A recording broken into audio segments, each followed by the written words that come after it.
And now let's look at Kelley. Kelley's a different story from Randy. Kelley's pretest was like Randy's, brief, but it was all one sentence. Here's Kelley's pretest. Now she's 9 years old. She's a struggling writer. She's scoring below the 33rd percentile on a norm-referenced writing test. This has been corrected for spelling only. She got to read text on being a fit kid.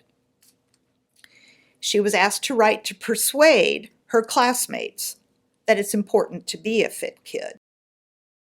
And this is what she wrote. How to be a fit kid is to run, drink water instead of soda, go out for a few hours, and to be active instead of the 12 hours you watch TV. Go exercise, start eating stuff like whole grain, oats, carrots, fruits, and vegetables instead of junk food. Whew, one sentence. Now you can see some use of text. Most of these ideas did come from the text.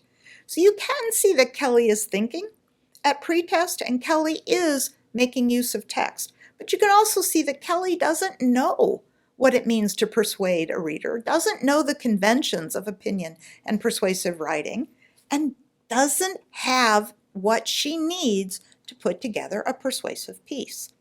Now, she received the same instruction that Randy received. Here's where she was when she reached independent performance, not long after Randy did.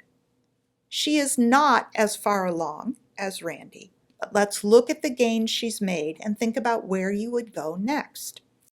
Kelley was given informational text about wearing bike helmets, and this time she was asked to write to persuade adults or parents that their children should wear helmets when they ride a bike. And here's what she wrote. Have you ever thought that your kid needs a good helmet? Well, if you have never thought that and you think this is not true, then read my text. I believe that when you ride a bike, you should keep a helmet on you at all times when riding. My first reason is you can break a lot of bones if you don't wear padding. You can fall and break your arm, your leg, or other bones.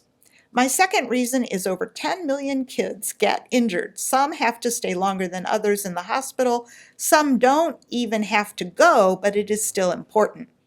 My next reason is over 400,000 kids ride their bikes to school. At a school, 45% of kids wear helmets with their bikes. My last reason is fashion. If you don't wear a bike helmet because it is not cute enough, well, you will look worse if you have scars all over and brain injuries from falling with no helmet. Now you know why I believe wearing a helmet is safe and you need it anytime you go on a bike ride. Breaking bones, percentage, how many, and fashion. Kelley is definitely not done, but Kelley is on the playing field. Ideation is not her problem, nor was the ability to read text. Where would you go next with Kelley? You now have the opportunity to teach Kelley powerful editing and revising strategies. You can use peer planning and peer revising strategies to help her keep going and to let her help others. You can begin to work on paragraph use. Kelley told us how much fun writing is now, and she was so proud of her essay having 4 linking words and 11 parts. Kelley is on board. We have a long way to go. What would you do next? Not too much at once, but I know that you would figure out how to take Kelley step by step to even higher ground.